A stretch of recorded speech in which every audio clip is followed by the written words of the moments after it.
आज की क्लास में हम शुरू करने जा रहे हैं शिक्षण के निर्देशात्मक उद्देश्यों का वर्गीकरण यानी कि क्लासिफिकेशन ऑफ इंस्ट्रक्शनल ऑब्जेक्टिव्स।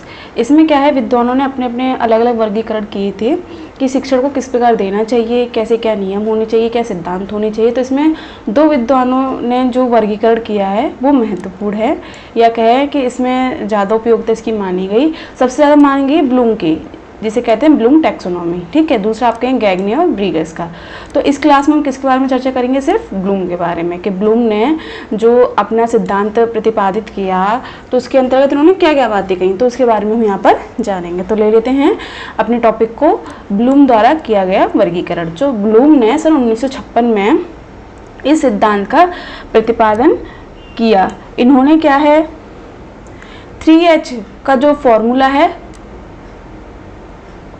उसको सबके सामने लाया। अब इसमें कहते हैं 3H का मतलब क्या है, तो देखिए 3H में एक तो होता है आपका हेड, हार्ट और हैंड। यानी कि अगर हेड से हम इसका तात्पर्य लेंगे, अभिप्राय लेंगे, तो ये ज्ञानात्मक ज्ञान क्षेत्र को दर्शाता है, यानी कि ये क्या कहेगा, कॉग्निटिव डोमेन कहलाएगा, ठीक है। दूसरा जो हमारा हार्ट है, यानी कि जो हमारे हृदय से संबंधित है, ठीक। तो ये किसे दर्शाएगा, आपकी भावनाओं को, तो इसे क्या कहेंगे, भावनात्मक ज्ञान क्षेत्र, जिसे कहेंगे अफेक्टिव डोमेन, ठीक है। दूसरा आपका क्या दिखाएगा, हैंड को। तो हैंड क्या होता है, कार्य तो करते हैं हाथों के द्वारा, तो ये क्या है, मनोसंचालित ज्ञान क्षेत्र, जिसे क्या कहेंगे हम, साइकोमोटर डोमेन, ठीक है। तो इन्होंने इसमें क्या क्या चीज़ें कहीं, क्या क्या चरण इन तीनों उसमें हमें पार करने हैं 3H के नियम में, तो उनको देख लेते हैं। तो सबसे पहले हम उठाएंगे अपने ज्ञान क्षेत्र को, ठीक है, ज्ञानात्मक ज्ञान क्षेत्र को। कॉग्निटिव डोमेन में इन्होंने क्या क्या बात कही, तो उसको देख लेते हैं, ठीक है। ये किससे संबंधित है, आपके हेड से, यानी कि जो हेड है, मस्तिष्क है, उसमें ही तो ज्ञान रहता है, उसी तो सीखते हो आप। तो सबसे पहले इसी को लेते हैं हम। तो देखिए इन्होंने जो है, ब्लूम ने क्या किया, इन्होंने इसके चरण बता दिए, जो ज्ञानात्मक जो क्षेत्र है तो उसमें कैसे कार्य होता है। तो सबसे पहले इन्होंने लिया ज्ञान को, कि जब सबसे पहले क्या होना चाहिए, ज्ञान होना आवश्यक है ना। तो इसमें इन्होंने क्या कहा कि ज्ञान का संबंध वस्तु या उसकी जानकारी को स्मरण रखने से है, यानी कि मनुष्य में या बच्चों में क्या है, स्मरण शक्ति का होना आवश्यक है। अगर आपकी स्मरण शक्ति संबंधित किससे है, ज्ञान से। ज्ञान होगा तभी तो आप स्मरण करोगे, तभी तो मस्तिष्क डेवलप होगा आपका। तो इसमें पहला जो चरण बताया है वो क्या है, आपका ज्ञान, ठीक है। दूसरा क्या है, बोध। तो बोध से इन्होंने क्या कहा, यह स्तर बोध अर्थ समझने की क्षमता से संबंधित है, यानी कि जो बोध है वो बच्चों में क्या है, समझ को विकसित करना है कि क्या उचित है, क्या अनुचित है, तो ठीक है। तो इसमें इस बोध का जो तात्पर्य है बच्चों में मानसिक क्षमता के विकास से है, यह ज्ञानात्मक क्षमता के विकास से है। तीसरा जो हमारा आएगा उपयोग, इन्होंने क्या कहा कि यह स्तर अमूर्त या भावनात्मक ज्ञान को मूर्त या व्यवहारिक रूप में लाने के संदर्भ में ये प्रयुक्त होता है। अब देखिए ज्ञान हो गया आपका, दूसरा आपकी समझ भी आ गई कि कैसे हमें इसे प्रयोग में लाना है। अब इसका जो उपयोग है वो कैसे होगा, सैद्धांतिक ज्ञान को व्यवहारिक ज्ञान में कैसे अप्लाइड करना है, उसकी उपयोगिता को यहाँ पे ये दर्शाता है। उसके बाद क्या है, विश्लेषण। तो विश्लेषण के अंतर्गत इन्होंने क्या कहा कि विश्लेषण द्वारा प्राप्त सूचना से घटकों को विभाजित किया जाता है, जिससे उसका सही अर्थ निकल सके। अब देखिए इसमें क्या कहा जा रहा है, जब विश्लेषण करते हैं तो सबसे पहले तथ्य होते हैं उनको एकत्रित करते हैं, ठीक है। जो भी जितना, जैसे हम किसी भी क्षेत्र घटना को ले लें, अब हमें उस पर चर्चा करनी है, परिचर्चा करनी है, तो सबसे पहले उस चीज़ को क्या है, हम विश्लेषण करेंगे कि इसमें विशेषता क्या है, कमियां क्या हैं, विश्लेषित कर लिया। उसके बाद हम क्या करेंगे, संश्लेषित करेंगे, जो समान उपयोगिता वाली जो तथ्य हैं उनको क्या है, हम संश्लेषित करेंगे, एक वर्ग में लाएंगे। फिर उसके बाद क्या करेंगे, हम इसका मूल्यांकन करेंगे कि क्या उचित है, क्या अनुचित है, कितना ये चीज़ें प्रभाव डाल रही हैं बच्चों पर, कितना नकारात्मक प्रभाव पड़ रहा है, कितना सकारात्मक प्रभाव पड़ रहा है। तो इन्होंने जो कॉग्निटिव डोमेन के जो स्तर बताए हैं, तो उसके अंतर्गत इन्होंने 6 स्तर बताए। सबसे पहले देखिए पूछ लिया जाता है कि जो कॉग्निटिव डोमेन है उसका पहला स्तर कौन सा है, है ना, या कह लें कि छठा स्तर कौन सा है, पांचवा स्तर कौन सा है, तो याद होना चाहिए। पहला स्तर आपके ज्ञान से संबंधित है, दूसरा आपके समझ से संबंधित यानी बोध से है, तीसरा आपकी उपयोगिता से संबंधित है, कैसे शिक्षण को उपयोगी बनाया जाए, चौथा आपके विश्लेषण से संबंधित है ना, और पांचवा आपके किससे है, संश्लेषण से संबंधित है, और छठा आपके मूल्यांकन। तो ये 6 चरण हैं किसके, ज्ञानात्मक ज्ञान क्षेत्र के। तो देखिए यहाँ पर हमने क्या है, हेड की थ्योरी को समझा संक्षेप में। अब हम चलते हैं हर्ट की थ्योरी पर। तो जो हर्ट है, जैसे मैंने बताया, जो हृदय होता है वो किससे संबंधित होता है, भावनाओं से, संवेदनाओं से, है ना। हृदय है तभी तो मनुष्य समझ सकता है कि उसे दर्द हो रहा है या उसे खुशी हो रही है। अगर हृदय ही ना हो तो क्या भावना उसके अंदर जन्म लेंगी, नहीं लेंगी, ठीक है। तो एक किससे संबंधित है, हमारे भावात्मक ज्ञान के क्षेत्र से, ठीक है। इसे कहते हैं अफेक्टिव डोमेन। अब देखिए इसके अंतर्गत इन्होंने क्या कहा है कि ज्ञान क्षेत्र में मनोभाव या मनोदृष्टि, प्रेरणा, शिक्षा की सहभागिता, अनुशासन एवं इनके जैसे ही अन्य मूल्यों की समावेशित किया जाता है।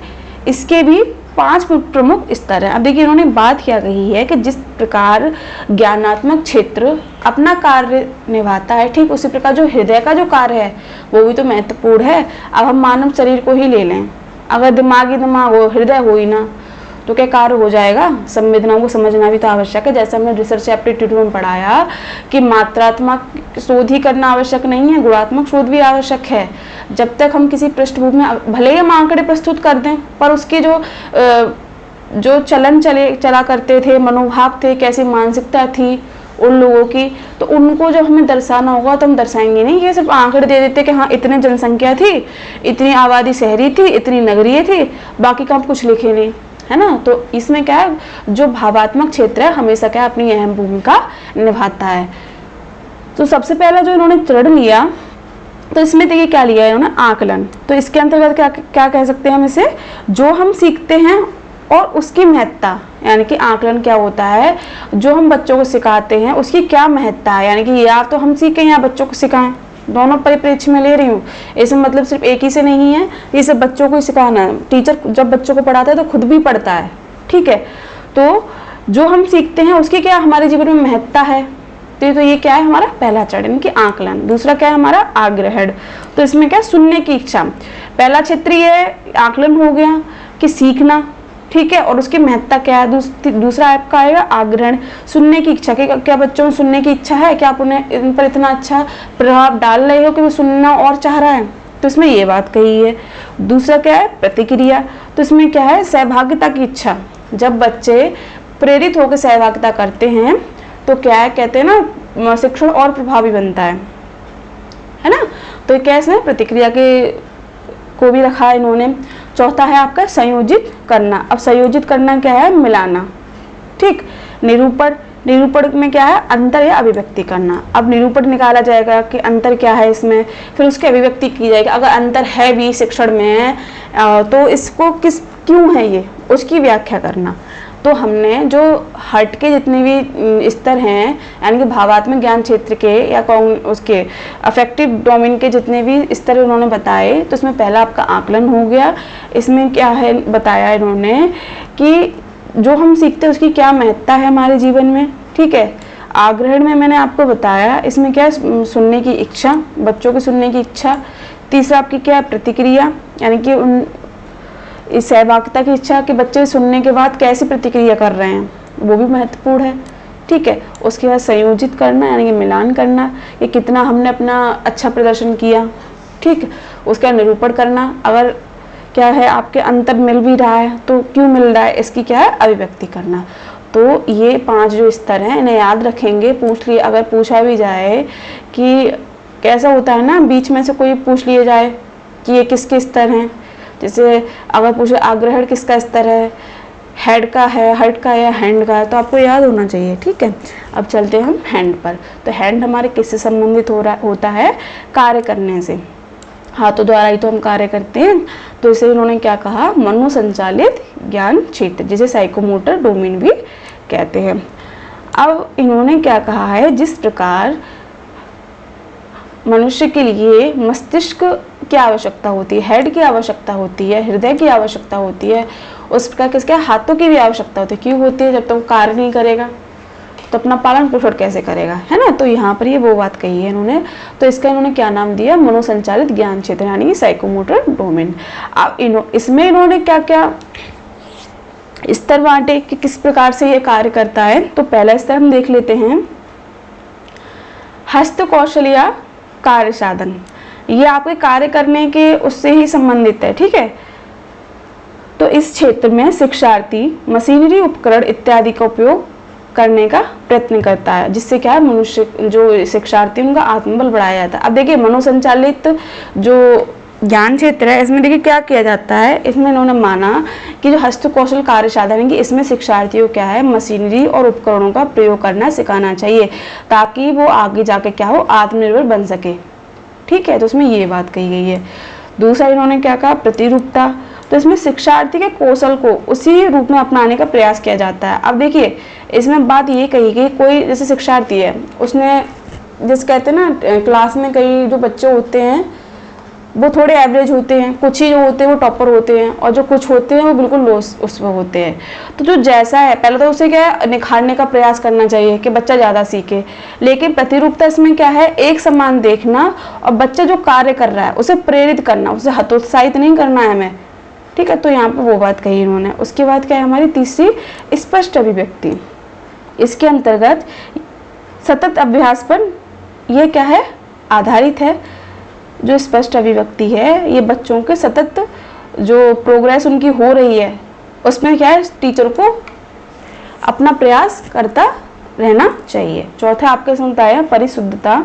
तो किसी कार्य को बार बार करते रहने से उसमें सुधार एवं शुद्धता आती है, चाहे वो आपका टीचिंग का क्षेत्र हो या पढ़ाने का क्षेत्र हो। अगर आप अच्छा पढ़ा रहे हैं तो आप उससे और अच्छा पढ़ाओगे, ठीक है। ऐसे ही बच्चों का इसमें बताया गया है कि बच्चे अगर बार बार लर्निंग करेंगे, बार बार कार्य सीखेंगे, तो उनमें क्या है, एक विशिष्टीकरण की भावना उत्पन्न होगी, वो अपने कार्य में क्या होंगे, विशेष होंगे। तो इसमें ये इन्होंने परिशुद्धता में विशेषीकरण को जोड़ दिया है, ठीक है। उसके बाद आपका आएगा प्रकृतिकरण। तो इस स्तर पर शिक्षार्थी शिक्षण के अनुरूप कौशल को संशोधन करने तथा नई तकनीकों को नियत करने इत्यादि को आत्मसात करता है। देखिए प्रकृतिकरण में क्या होता है, जब बच्चे ने क्या है, ये चारों चरण पार कर लिए हैं, उसके बाद बच्चा क्या होता है, विशिष्ट बन जाता है, अपने कार्य में उसे क्या है, महारत हासिल हो जाती है। तो उसी के अनुसार में क्या है, कार्य करता है, ठीक है। और उन चीज़ों को क्या है, आत्मसात करने की कोशिश करता है। कैसी चीज़ों को, सकारात्मक चीज़ों को, जो उसे आगे बढ़ाएं। तो जो ब्लूम टैक्सोनॉमी है, तो ब्लूम ने इसका प्रतिपादन कब किया, 1956 में किया। उन्होंने 3H का नियम दिया, जिसमें जो आपका हेड, हर्ट और हैंड से संबंधित है, यानी कि ज्ञानात्मक ज्ञान क्षेत्र यानी कॉग्निटिव डोमेन। हर्ट आपका मैंने बताया इफेक्टिव डोमेन, और हैंड आपका है साइकोमोटर डोमेन, ठीक है। तो इसमें जो उनके स्तर थे उसके बारे में मैंने संक्षेप में बताने की पूरी कोशिश की है। तो आगे क्लास में मिलते हैं आपको गैंगने और ब्रिग्स के अनुसार। तो ऐसे ही उस क्लास में भी इनके सिद्धांतों को संक्षेप में बताया जाए, ताकि परीक्षा निकट आ रही है तो चीज़ें क्या हैं, कम शब्दों में बेहतर समझ आए। हमारा यही प्रयास है। तो मिलते हैं आपको अगली क्लास में, तब तक के लिए धन्यवाद।